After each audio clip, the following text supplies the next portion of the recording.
حدیث اور روزے کے بارے میں تحریری طور پر سوال بھیجا ہے۔ السلام علیکم، جیسے روزہ رکھتے ہیں تو اگر کسی کی نیت ہو کہ اللہ کی رضا کے لیے ہی روزہ رکھنا ہے اصل میں، لیکن اس کے رکھنے سے یہ فائدہ ہوتا ہے کہ صحت اچھی ہوتی ہے، تو یہ سیکنڈری سوچ، یہ فائدہ لینے کے لیے نیت بھی دوسرے نمبر پر رکھ کر اس نیت سے روزہ رکھنا یہ کیسا ہے؟ نمبر ایک۔ نمبر دو، پھر پوچھتے ہیں کہ جیسے وہ ایک حدیث بھی سنی ہے جس میں کہا جاتا ہے کہ روزہ رکھو تندرست رہو گے، یہ حدیث ہے یا نہیں؟ بہت مشہور حدیث کے الفاظ شاید آپ نے بھی سنے ہوں، سومو تصحو، اس طرح کے الفاظ ہیں وہ جو آپ نے اپنی اس سوال میں پیش کیے ہیں۔ میں اس سلسلے میں آپ کی خدمت میں قدر تفصیل سے بیان کرنا چاہتا ہوں۔ سب سے بنیادی بات تو یہ کہ دنیا کی ہر نیکی میں اللہ کی رضا اولین مقصد ہونا چاہیے، انما الاعمال بالنیات، اور بعد میں اگر کچھ فائدے حاصل ہوتے ہیں۔ بعض عبادات یا بعض فائدے ایسے ہیں کہ مجھے اور آپ کو پتہ نہیں چلتا کہ ہم اس سے کیا فائدہ حاصل کر رہے ہیں۔ ظاہری طور پر آپ کو اس میں کوئی فائدہ نظر نہیں آتا، لیکن کیا اللہ کی رضا اور خوشنودی معمولی بات ہے؟ آپ کو عبادت کی وجہ سے، ایک روزے کے رکھنے کی وجہ سے جہنم آپ سے دور کر دی جائے، جنت کے آپ مستحق ہو جائیں، تو کیا یہ معمولی بات ہے؟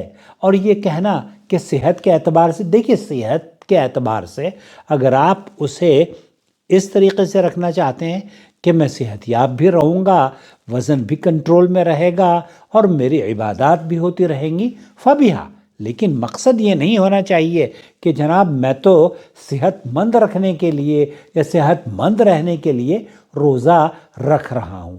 کیوں؟ کیونکہ اللہ تعالیٰ نے وَمَا خَلَقْتُ الْجِنَّ وَالْإِنسَ إِلَّا لِيَعْبُدُونَ، اللہ رب العالمین نے انسانوں کی اور جنوں کی جو تخلیق کی ہے وہ عبادت کے لیے کی ہے، اور اللہ رب العالمین نے یا ایھا الذین آمنوا کتب علیکم الصیام کما کتب علی الذین من قبلکم لعلکم تتقون، ایمان والو تم پر روزے فرض کیے گئے ہیں جیسے تم سے پہلے لوگوں پر فرض کیے گئے تھے تاکہ تم پرہیزگار بنو۔ یہ آیت بالکل واضح طور پر بیان کرتی ہے کہ ہمارا اصل مقصد اللہ کی رضا اور تقوی حاصل کرنا ہونا چاہیے۔ ثانوی فائدہ اگر آپ کو مل رہا ہے تو بہت اچھی بات ہے، اس سے کسی کو انکار نہیں ہے، لیکن یہ کہنا کہ میں صوم تصحو، میں آپ کو کہنا چاہتا ہوں، دراصل شیخ مصطفیٰ العدوی ہیں، ان سے کسی نے اس حدیث کے بارے میں پوچھا تو آپ علیہ الصلاۃ والسلام کی یہ جو حدیث اللہ کے رسول صلی اللہ علیہ وسلم کی طرف منسوب کر کے پیش کی جاتی ہے، تو آپ جواب دیتے ہوئے انہوں نے فرمایا کہ مریضوں پر اللہ رب العالمین نے، جو مسافر ہیں اور جو مریض ہیں، انہیں دوسرے ایام میں یہ صحت یابی کے بعد روزہ رکھنے کے لیے اللہ تعالیٰ نے مریض کو چھوڑنے کی اجازت دی ہے کہ روزہ چھوڑ دیں، آپ روزہ آپ پر واجب نہیں ہے، جب آپ صحت یاب ہو جائیں گے تب اس کی قضا کر لیجئے گا۔ اگر صوم تصحو صحیح ہوتی تو اللہ کے رسول صلی اللہ علیہ وسلم کی اس حدیث کے مطابق تو جب آپ روزہ رکھیں گے تو آپ کو صحت یابی ہو جائے گی، تو اس کا مطلب یہ ہے کہ بیماروں کو یہ رخصت نہیں ہونی چاہیے تھی۔ بیماروں کو رخصت ہونے کا مقصد یہ ہے کہ بیمار روزہ نہ رکھیں، جب بیمار صحت یاب ہو جائیں گے دوائی سے اور علاج و معالجے سے تب ان کو روزہ رکھنا ہے، ایسا نہیں کہ روزہ رکھو اور صحت یاب ہو جاؤ۔ تو یہ جو روایت پیش کی جاتی ہے اس کی عملی طور پر بھی اگر فائدے ہوں تو ایک الگ بات ہے، لیکن صحت کے اعتبار سے اور قرآن سے بھی یہ ٹکراتی ہے۔ قرآن یہ کہتا ہے کہ روزے دار جو مریض ہیں ان پر روزہ واجب نہیں ہے، وہ جب صحت یاب ہو جائیں تو روزہ رکھیں۔ یہاں یہ کہہ رہے ہیں کہ صومو تصحو، جب روزہ رکھو گے تو صحت یاب ہو جاؤ گے، یا روزہ رکھو صحت یاب رہو گے۔ تو روزے رکھنے سے صحت کا ایسا کوئی گہرا تعلق نہیں ہے۔